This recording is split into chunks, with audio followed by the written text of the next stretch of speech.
नमस्कार, the wire में आपका स्वागत है। मैं हूं आरफा खानम शेरवानी। कोरोना वायरस से जंग लड़ते लड़ते एक और जंग जो हम लड़ रहे हैं वो है सांप्रदायिकता से, भेदभाव से।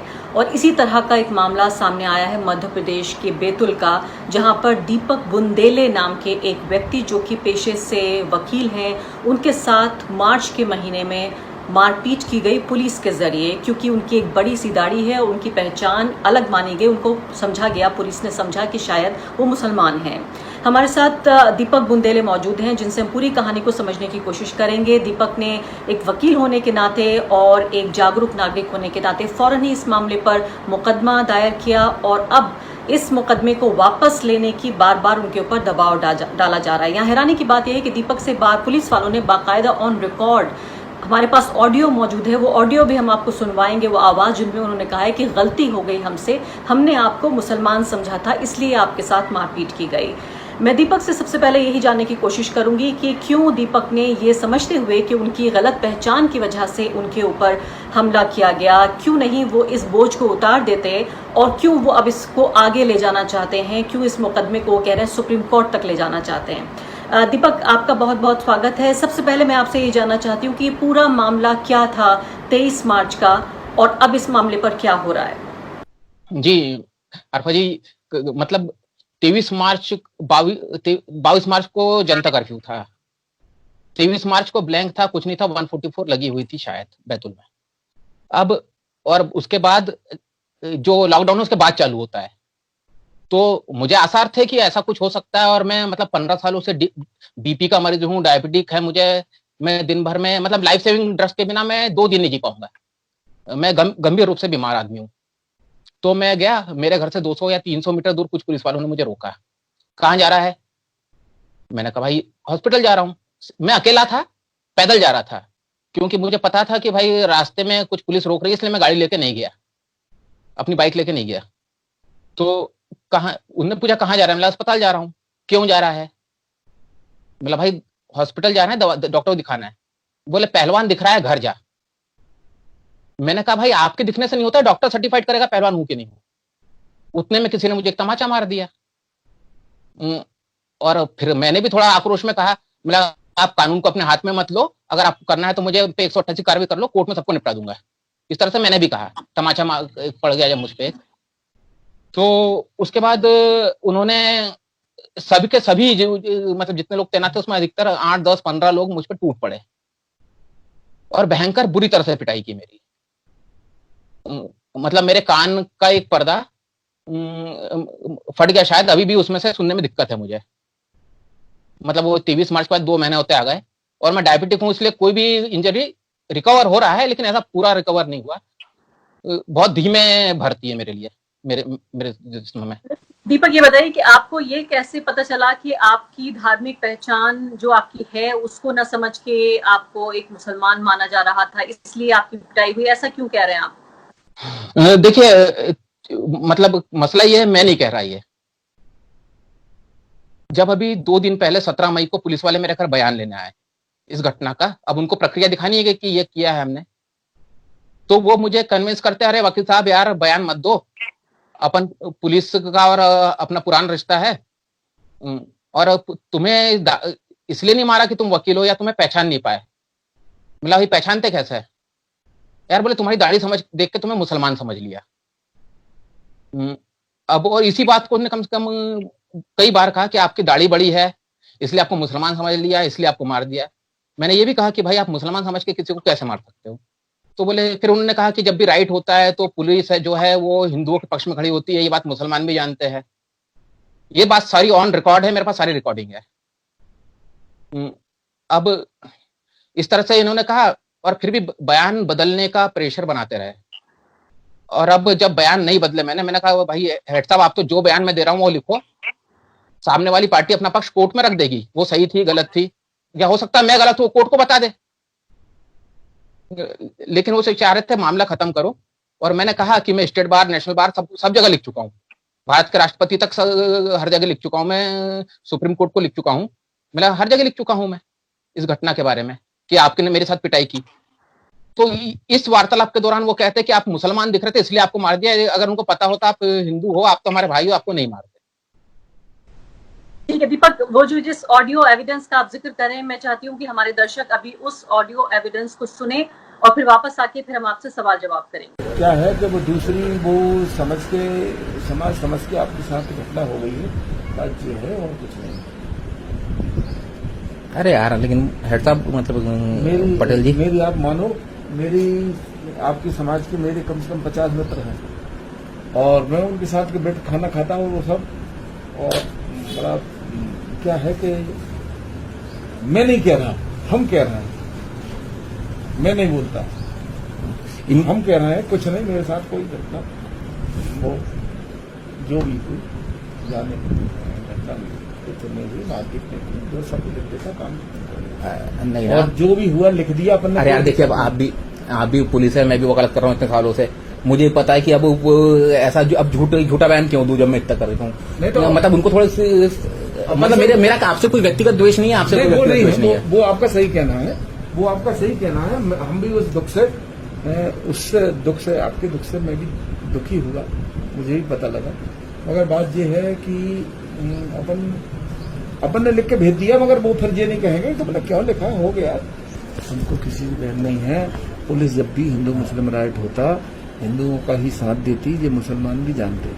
मगर वो अनभिज्ञता में आपके साथ में घटना हुई है, उसके लिए हमारे पास कहने को कोई शब्द नहीं है मेरे पास, मैं ये जानता बस। और जो भी आपकी नहीं, उस दिन ना हिंदू मुस्लिम राइट थे ना कुछ था, कुछ नहीं था उस दिन। नहीं है वहां पे, उनने 4-5 आपके पहले 3-4 ऐसी घटना हो चुकी थी जिससे पूरा वो परेशान थे, वो समझ गए जी गड़बड़ हो गया।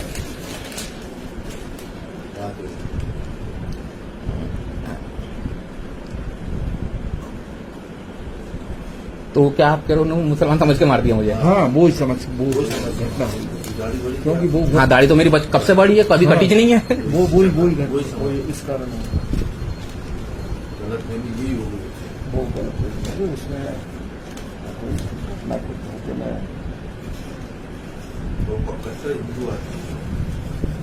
दीपक ये बताइए कि जब आपको ये पता चल गया कि ये हमला आपके ऊपर नहीं था बल्कि ये एक तरह से एक मिस्टेकन आइडेंटिटी का या एक तरह से भूल हो गई पहचान में, तो फिर इस मामले को आप क्यों आगे लेके जाना चाहते हैं? जब ये आप पर हमला नहीं है, मुसलमान मान के किया, आप मुसलमान नहीं है, तो क्यों आपको लगता है कि इसको आगे बढ़ाना चाहिए बात को? मैडम ये बहुत दुखी करने वाला सवाल है। ये हमला मेरे देश पे है, मुझ पे नहीं है। ये एक साझा कल्चर पे हमला है। जो हिंदू और मुसलमान का कल्चर है, ये उस पे हमला है दाढ़ी देख के। तो और मैं इसके लिए मैंने सुप्रीम कोर्ट के वकीलों के संपर्क में हूं। अब इसको बिल्कुल बात ऊपर तक जानी चाहिए, क्योंकि चलो मैं माफ करता था, उन्हें एक दीपक को मार दिया, एक तमाचा मार दिया, 323 का अपराध है, चलो ठीक है। लेकिन अब जब आपने मेरी दाढ़ी देख के बनाया है, तो आपने इस देश के कल्चर पे हमला किया है। मतलब दाढ़ी रखना अपराध हो गया है। मैंने बात की है विवेक तनखा साहब से, मैंने बात हुई मेरी सुप्रीम कोर्ट में एहतशाम हाशमी साहब से बात हुई है, हम सबसे बात हुई है। हम इस मुद्दे को सर्वोच्च न्यायालय तक लेके जाएंगे।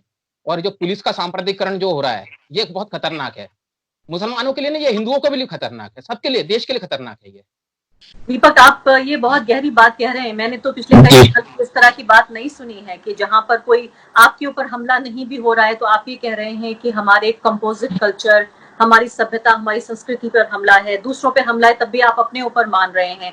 क्या ये वजह है कि आपने भारत का संविधान पढ़ा, आप एक वकील हैं और आप जानते हैं कि ये हमला सिर्फ एक व्यक्ति या एक धर्म के मानने वाले एक समुदाय के लोगों पर नहीं रुकेगा? बिल्कुल मैडम, ये नहीं रुकेगा। वो असल में एक है ना, शायद एक पोयम में बड़ी अच्छी, आग लगाने वालों दूसरों के घर मत जलाओ।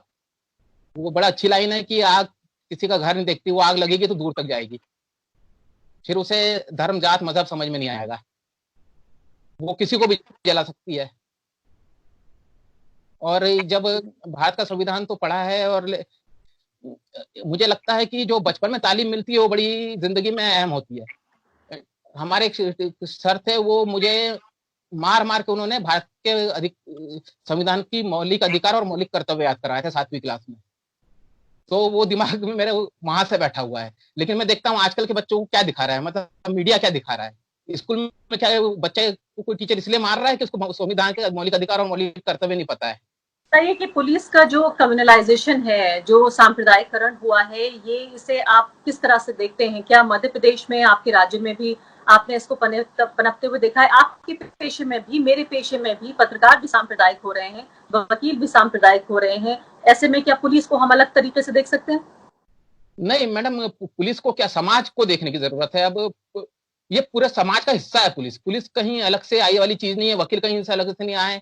आपके जमात के पत्रकार, मेरी जमात के वकील, हम इसी समाज का हिस्सा है। हमें इस समाज को बचाना है तो सब बच जाएगा अपने आप। सिर्फ पत्रकार और पुलिस नहीं, मतलब ये समाज इस तरह हो रहा है, और ये सब समाज के एक प्रतिनिधित्व करते हैं कि वकील कैसा है, पुलिस वाला कैसा है, स्कूल का टीचर कैसा है, आपके कॉलोनी में जो फल बेचने आ रहा है वो कैसा है। ये ये मतलब इन सबसे पता चलता है कि हमारा समाज कहाँ जा रहा है, किस गर्त में जा रहा है। तो अभी बताइए कि आपके ऊपर दबाव किस तरह का हो रहा है कि आप इस मामले को वापस ले लीजिए? कौन ये दबाव डाल रहा है? हमें इस बारे में भी बताइए। जिस दिन बयान लेने पुलिसकर्मी मेरे घर आए तो उन्होंने मुझसे कहा कि यार वकील साहब, कि आप दोनों भाई वकील हो, पुलिस से दोस्ती रखोगे तो वकालत अच्छी चलेगी। मैंने कहा ठीक है भाई, ये तो अच्छी बात कहता रहा आप। अब उसके बाद लेकिन वह बोले पुलिस से बैर रखने से पुलिस कभी आपको केस में फंसा देगी। अब आपके दोनों भाई का भी सवाल है। तो अब मैं समझ गया कि इनकी, जो अभी गांधी की बात कर रहे थे, उन्होंने गांधी का भी जिक्र किया है। आप सुनोगी तो पता चलेगा कि हम वो कहते हैं हम गांधी के बच्चे हैं। तो मैं समझ गया इनका रंग बदल रहा है। तो मैंने कहा नहीं, आप बयान नोट करिए, बाकी तो आप देख लेंगे, हम केस में फंसाएंगे या नहीं फंसाएंगे हम तब देख लेंगे। तो इस तरह से कोई राजनीतिक दबाव अभी तक तो नहीं, लेकिन बिल्कुल होगा। पुलिस के ऊपर कोई राजनीतिक दबाव है जिसकी वजह से वो आपके ऊपर दबाव डालने की कोशिश कर रहे हैं? नहीं, इस पे मैं कोई टीका टिप्पणी नहीं कर सकता क्योंकि मुझे पता नहीं है ये बात। आखिरी सवाल आपसे दीपक, मुझे बताइए कि जिस समाज में हम रह रहे हैं उसके इर्द गिर्द, जैसे हमने खुद माना कि वकील, पत्रकार, पुलिस, सबका सांप्रदायिकरण हो रहा है, ऐसे में आपके जैसा एक वकील क्या कर सकता है? कितनी सांप्रदायिकता से आप लड़ लेंगे? आप एक ही तो व्यक्ति हैं। नहीं मैडम, एक नहीं हूँ, बहुत सारे हैं। मतलब बहुत सारे हैं और सब जगह है। मतलब ये जो इस देश को बचाने वाले लोग हर जगह है। ये कुछ लोग हैं जो मीडिया में बहुत आ जाते हैं, बाकी लोग दिखते नहीं है। आप तो रिपोर्टिंग करती है, आप तमाम देख रही हो जो अभी यहाँ से पूरा माइग्रेशन हो रहा है मजदूरों का, या लोग भूख से प्यास से, वो जात धर्म देख के थोड़ी रोटी खिला रहे एक दूसरे को। वो हिंदू मुसलमान सब एक साथ खड़े। तो ये देश का कल्चर सुरक्षित है। कुछ एक है ग्रहण लगता है समय समय पे, वो ग्रहण छड़ जाएगा इंशाल्लाह। आखिरी बात आपसे कि ये दाढ़ी रखने का फैसला आपने क्यों किया, लंबी सी दाढ़ी? नहीं ये मतलब उगते उगते उग गई। और मैं असल में, मेरे बाल भी लंबे, आप देखेंगे तो बाल भी बहुत बड़े मेरे। मैं टाइम किलिंग मानता हूँ दाढ़ी और बाल कटवाना। मतलब कोई शौक नहीं, मैं तो क्यों वक्त बर्बाद करूं। भले मैं बाकी दूसरे वक्त में कुछ नहीं करूं, लेकिन मुझे रखता ही नहीं मैं। लेकिन ऐसा नहीं लगता कि अब इससे खतरा हो गया है? पुलिस ने अभी मारा, फिर बाकी लोग कहीं आप शिकार बन सकते हैं, पीड़ित बन सकते हैं, तो ऐसा नहीं सोच रहे हैं आप क्या? नहीं, ये तो है, ये तो है। और खतरा उस पर ही नहीं है कि, मतलब खतरा हर जगह है। खतरा तो आप उर्दू पढ़ते उसको भी है। मतलब मैं भोपाल में रहा कई साल, तो मैं जब उर्दू पढ़ रहा था वहां, तो लोगों ने मुझसे ये पूछा, अच्छा उर्दू क्यों पढ़ रहे हो, मुसलमान हो? मतलब सर्टिफिकेट तो आप पढ़ने से भी सर्टिफिकेट मिल सकता है आपको। और मतलब, और ये सर्टिफिकेट जो लोग देते हैं जिनके पास कोई सर्टिफिकेट नहीं हो, जिनके पास कोई डिग्री नहीं, वो दूसरों को डिग्री देते फिर रहे। दीपक, बहुत बहुत आपका शुक्रिया। हम आपकी कामनाएं देते हैं सब कि आप जो कानूनी लड़ाई लड़ रहे हैं, न सिर्फ कि अपने लिए आप आराम से इस बोझ को अपने ऊपर से उतार सकते थे, ये हमला आपके ऊपर नहीं था, एक गलती से पहचान का मामला था, लेकिन आप देश के संविधान के लिए, देश की जो सभ्यता है, संस्कृति है, उसके लिए एक वकील लड़ रहा है पूरे सिस्टम से, पूरे जो सांप्रदायिक माहौल है। मुझे लगता है कि भारतीय समाज आपका आभारी रहेगा। आपको शुभकामनाएं हम ये देते हैं कि आप इस कानूनी लड़ाई को जीतें, और मेरे जैसे बहुत सारे शांति प्रिय, संविधान को प्यार करने वाले, इस देश को प्यार करने वाले लोग आपके साथ हैं। शुक्रिया। द वायर के और वीडियोस देखने के लिए सब्सक्राइब करें और बेल आइकन पर क्लिक करें। स्वतंत्र पत्रकारिता की आर्थिक मदद करने के लिए डिस्क्रिप्शन में दिए गए लिंक पर जाएं और अपनी राशि चुनें।